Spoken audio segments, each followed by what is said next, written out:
everyone, my name is Norvia and welcome back to my channel.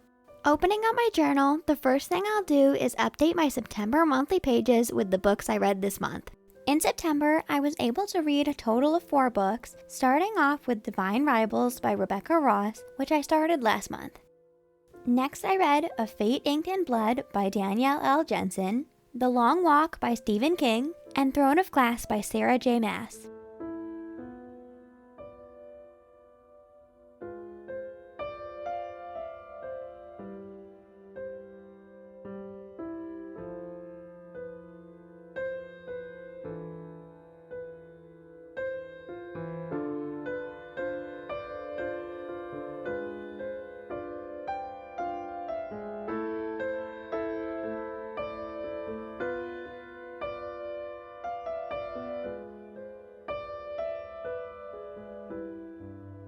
Finally, I started but didn't finish The Radium Girls, The Dark Story of America's Shining Women by Kate Moore.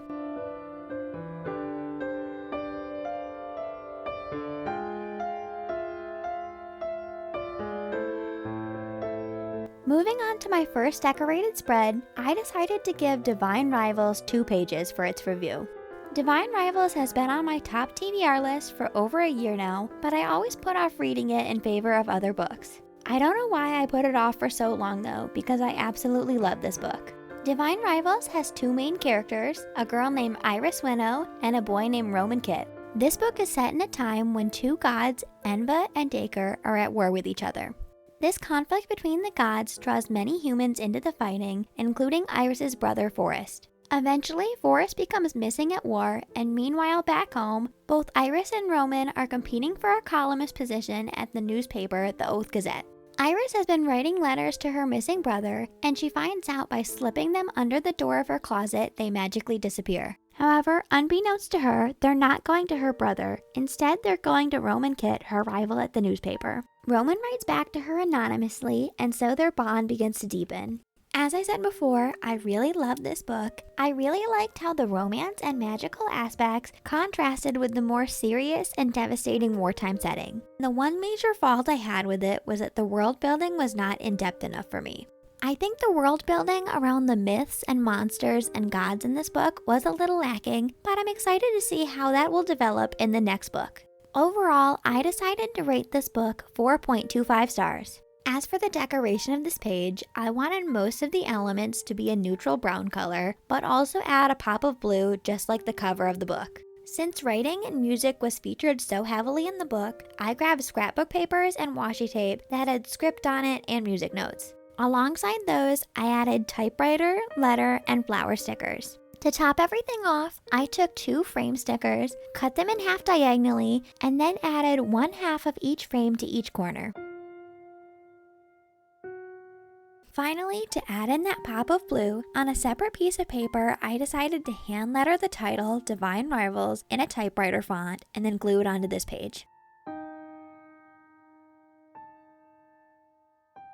Then I stamped in the author's name at the bottom of the page using my letter stamps.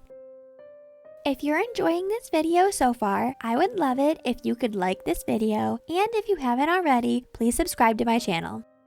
Also, if you see anything that you like the look of, all of the materials that I use in this video will be linked in the description down below.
The second book I read this month was A Fate Inked in Blood. For this page's decoration, I didn't have too many things in my own collection that fit this vibe, so I went online and printed out several images of various Norse gods. In the top left corner is the goddess Freya, the bottom left corner is the goddess Lene, and the top right corner is the god Odin.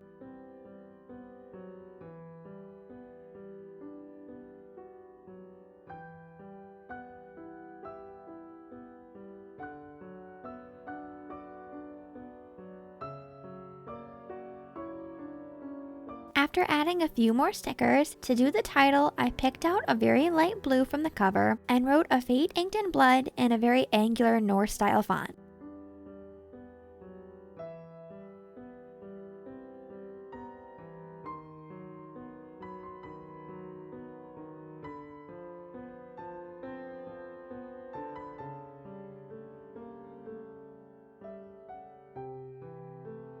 Below that, I did the same for the author's name with my Sakura Micron pen.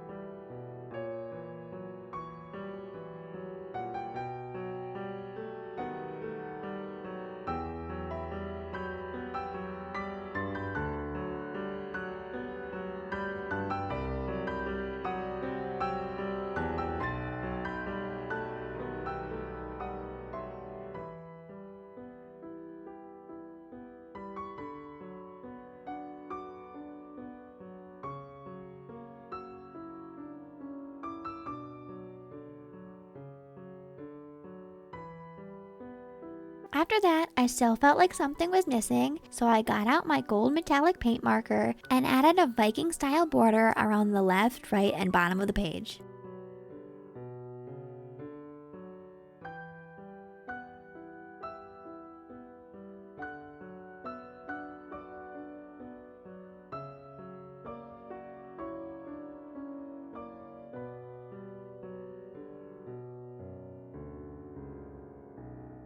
As for the plot of this book, the main character is a woman named Freya who is trapped in an abusive marriage. The Jarl of her region, along with his war party, come by, and through some events, Freya learns that she possesses a drop of a goddess's blood. Because of this, she can use the goddess's power to become a shield maiden and repel enemy attacks. She also learns that she's part of a prophecy that whoever possesses her will become king and will be able to unite the nation of Scotland. The Jarl breaks apart Freya's marriage to her husband, but then forces Freya to marry himself. The Jarl's son Bjorn is then tasked with training and keeping Freya safe. Overall, while I did enjoy this book, it really dragged for me and didn't keep me that interested. After I finished reading for a day, I didn't really think about it, and I didn't look forward to reading another chapter. The story and the mythology of the book was interesting, but I felt like the plot fell apart a little bit towards the end of the story. Lots of things were thrown at us, and I feel like some of the twists didn't make sense with what we had already read.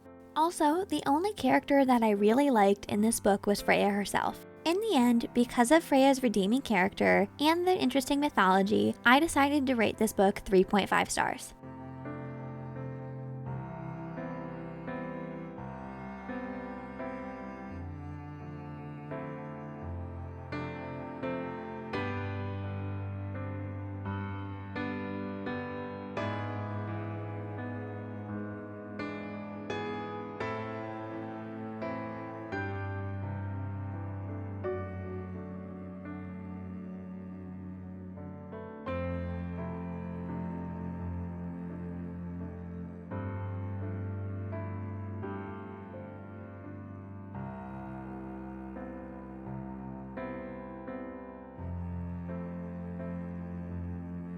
The third book I read this month was The Long Walk by Stephen King.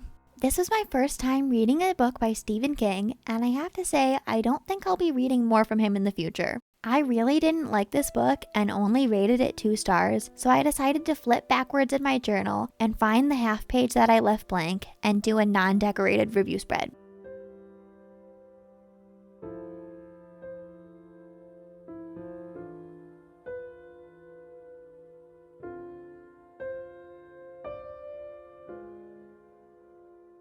The Long Walk is set in a dystopian future America where 100 teenage boys compete in an annual walking marathon. They have to walk for as long as they can and maintain a set pace of 4 miles per hour. If they falter, they are given a warning, and once they receive 3 warnings, they are killed by the soldiers accompanying them. Unfortunately for me, the book was very boring, which I knew going into it since the premise was just for boys to walk as long as they could. However, I thought it might be interesting to see how the characters reacted to the mortality of the situation and how their thoughts and feelings changed. Nothing of the sort happened though, and I felt like a lot of the characters and plot wasn't fleshed out very well. Also, I felt like the book was very over-sexualized in a way that was very unnecessary. The physical descriptions of the girls in this book was way too much, and even the actual landscape and road was sexualized.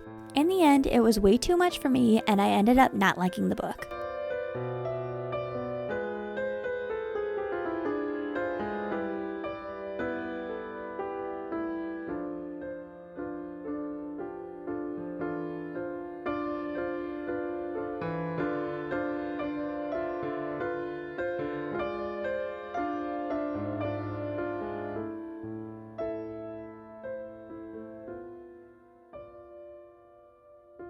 The fourth and final book I read this month was Throne of Glass. For the decoration of this page, I decided to focus much of it down the left side and bottom of the page. To start things off, I placed an autumn landscape PET tape at the bottom of the page. Then I placed a castle sticker in the middle of that to represent the glass castle. Down the left side of the page, I placed stickers that related to different elements of the book, like a crown, keys, swords, chessboard, and shoes.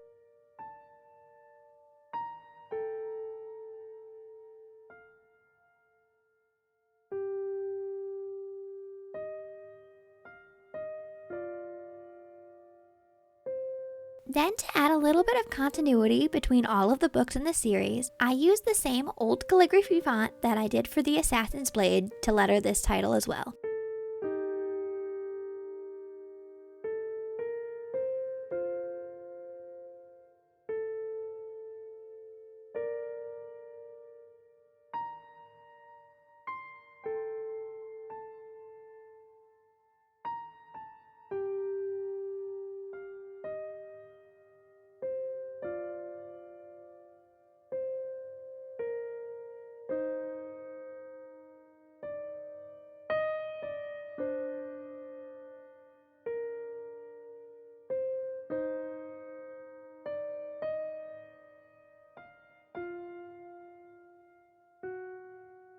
As I was finishing up the decoration, I realized I had pulled out a book sticker that I didn't get to use. I really wanted to include this, so I peeled up one of the previous stickers and then placed the book down where that one had been.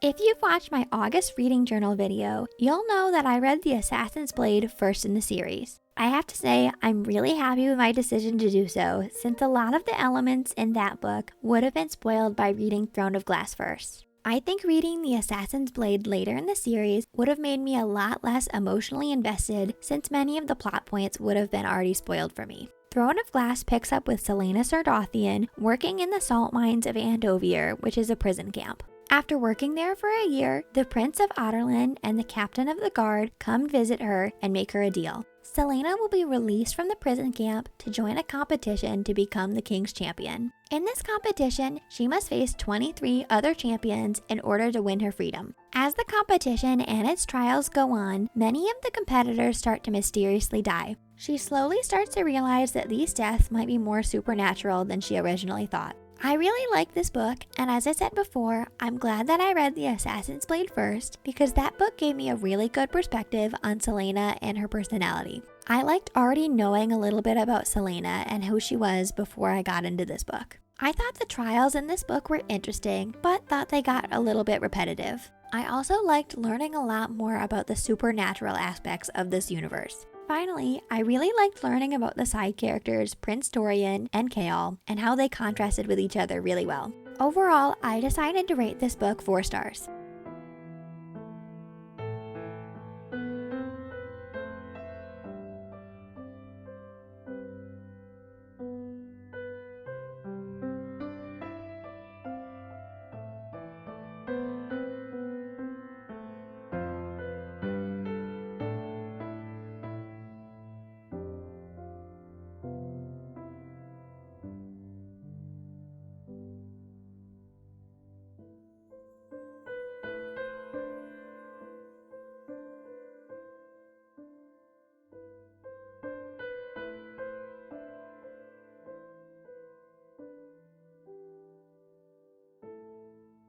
After that, I'll flip back to my September page to add one more book to the key and calendar.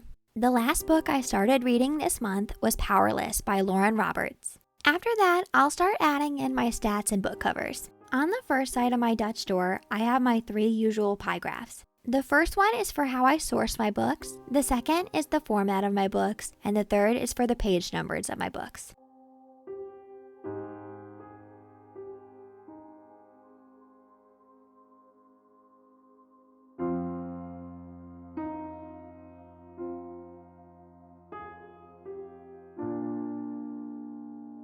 This month, half the books I read were from Libby and the other half were from Spotify. All of the books were in an audio format. Finally, all of the books I read this month had a page number count between 300 and 499 pages. Flipping the Dutch door over, I'll add in the book covers and the star ratings.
Then, because I added in the Dutch door this month, I have a bit more extra space than usual. I decided to add in an extra pie chart and make my line graph a little bit bigger than usual.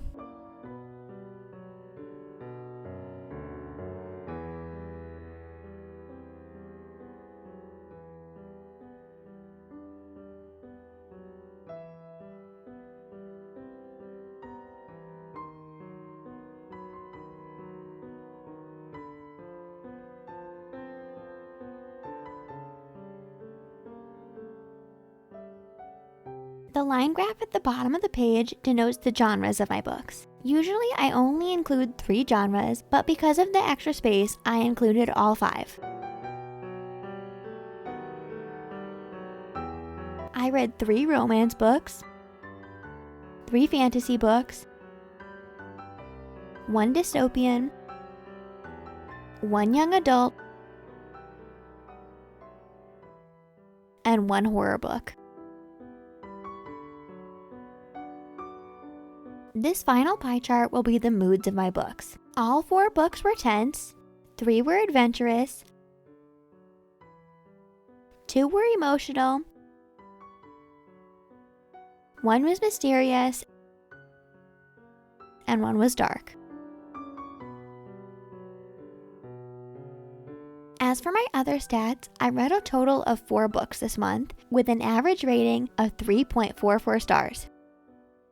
It also took me an average time of 8 days to finish a book.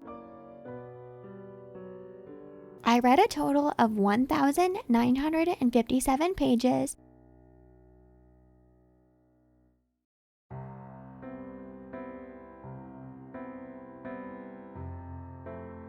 and the average book length was 489.25 pages. Finally, even with adding in those extra stats, I still had a little bit of blank page space. To fill those areas in, I decorated with some remaining scrapbook paper, washi tape, and stickers from when I first did this page.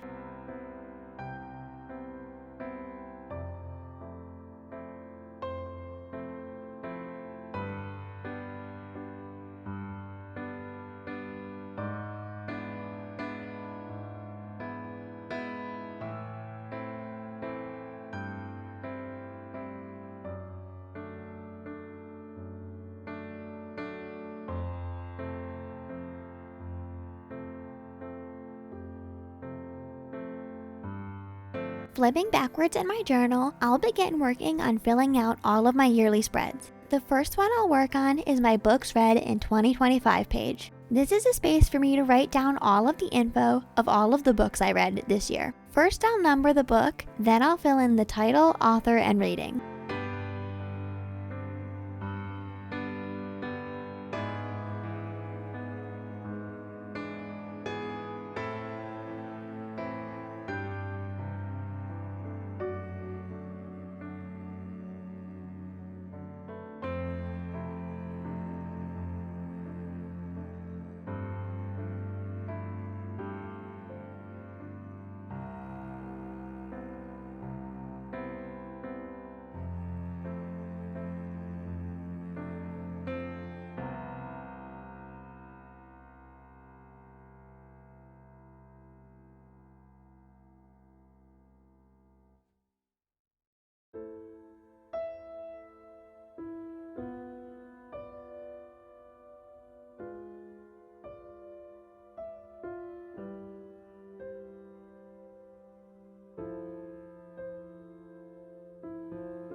Then I'll move on to my on the shelf page. This page is just a visual representation of my goal of reading 40 books this year. As you've seen on the previous page, I've already read 37 books this year, so I'm definitely going to meet my goal in October. I'll color in each book on the bookshelf according to its star rating and then write the title over top.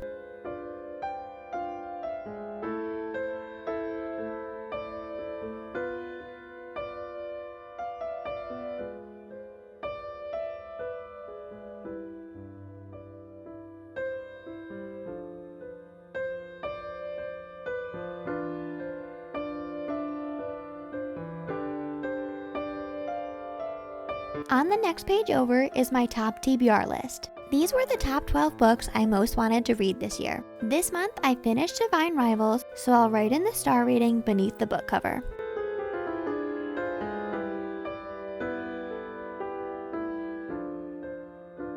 Flipping the page, I'll come to my book bingo and bingo prompts. Once I read a book that matches one of these prompts, I'll peel up the washi tape to reveal which square I need to fill in. This month, I read The Long Walk, which matched the prompt of a book by a male author. In doing so, I made another bingo in column A. I read The Long Walk, which was by a male author, Onyx Storm, which was a 2025 new release, The Tattooist of Auschwitz, which was based on a true story, Temporal, which was by multiple authors, and Sun, which finished a series. As you can see, I've only got 4 prompts left, and these are the ones that I've been having the most trouble with. For a nonfiction book, I've already started reading The Radium Girls this month and should finish it next month. For a 5-star rating, that's pretty subjective, and I have been reading some good books, so I'm hopeful that I'll be able to complete this one. The 2 prompts I need help with the most is an author with my same initials and a book over 800 pages. I would love if you could leave a comment down below telling me recommendations of authors that have the initials NB and books that are over 800 pages. Next, we'll move on to my book matrix, and this is the system I'm using to rank my books this year. My favorite book of each month goes down below, and for September, that book was Divine Rivals. In the matrix, each book competes with each other month's favorite to see who comes out on top. At the end of the year, the points will be totaled, and I'll get a comprehensive list of my books ranked from 1 to 12.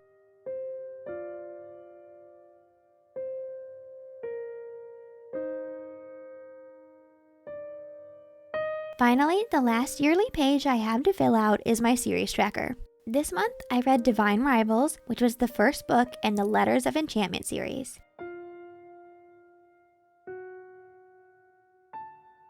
I also started Saga of the Unfated series by reading A Fate Inked in Blood.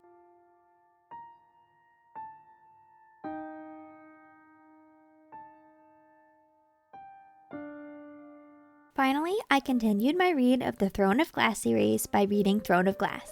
Finally, I'll flip back forward in my journal to do the beginning setup of my October pages. This month's setup is going to be a little bit different than usual because I'm participating in a reading challenge this month. As always, the first thing I'll do is set up my calendar so I'll be able to track which books I read on each day.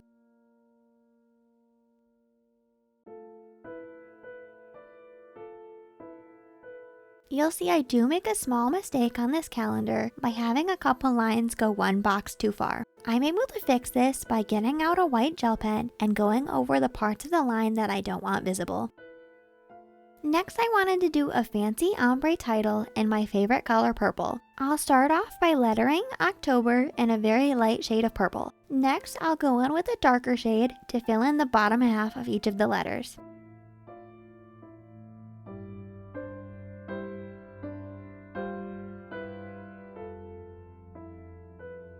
Then I'll go back in with the original marker to blend the darker shade into the lighter shade. Finally, to clean up the edges a little bit, I'll use one of my Sakura Micron pens to do a thin outline.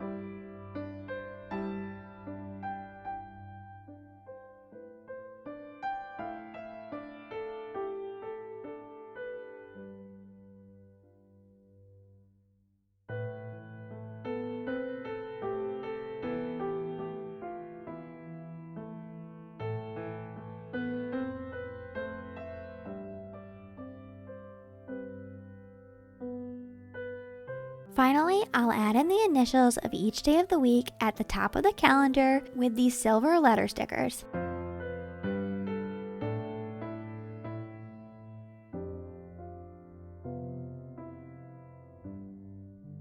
Next, I'll begin working on the decoration for this page. I really like the theme I had for October in my bullet journal, so I decided to continue it here with a few small changes. In my bullet journal, the color scheme was mostly blacks and golds. In this setup, I wanted to stick with black as a main color, but switched gold to silver and also added accents of purple.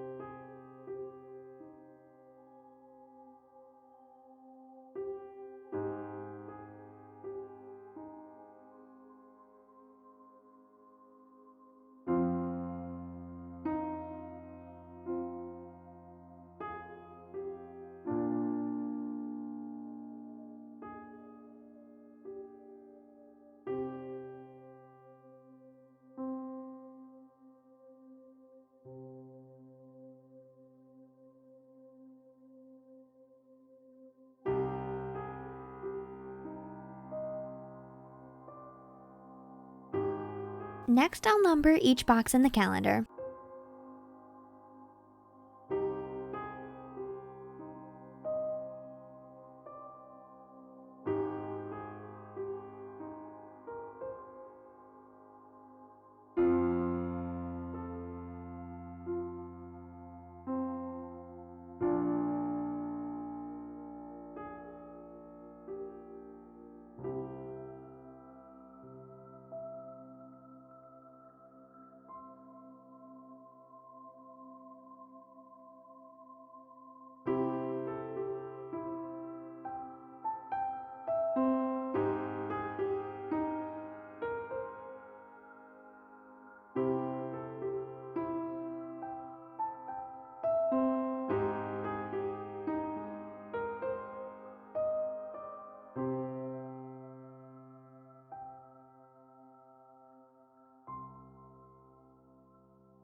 You'll see I add a little bit more decoration to this page than usual. The left side of the page will consist of the calendar and key like usual, but the right side of the page only has space for some pared down stats and not the book covers. That's because I'm adding an extra page to the setup because I'm participating in a reading challenge. Erin Smith is hosting her second Bewitched Book challenge this year. The main gist of the challenge is that you found the spell book and you want to complete as many spells as possible before the 1st of November. In order to cast a spell, you have to complete the 3 charms that make up the spell. The charms can be completed by reading a book that matches each of the prompts. In this reading challenge, there's 3 levels of difficulty, and I've chosen to go with the easy level. In the easiest difficulty, 1 book can count for 3 of these prompts. I'm going to try to be really ambitious in my reading for this month with the goal of reading 7 books. I started the Radium Girls and Powerless in September with the goal of finishing them in October to count towards this challenge. This is allowed because I read less than half of the books in September and will read the majority of them in October. If you'd like to join me for this challenge or learn more information, please go check out Erin Smith's informational video. After gluing in the spellbook on the right side of the page, I'll decorate the tops and bottoms of the pages, leaving space on the left side for the book covers, star ratings, and notations for which charms they go to.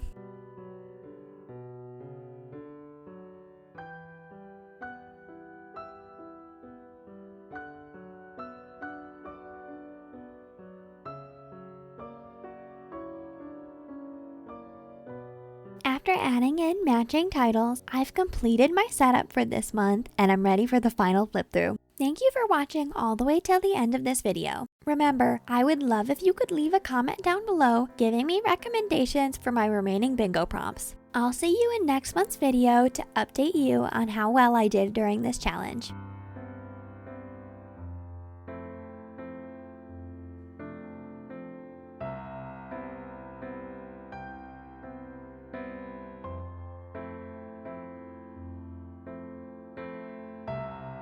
Again, thank you so much for watching, and I'll see you in my next video.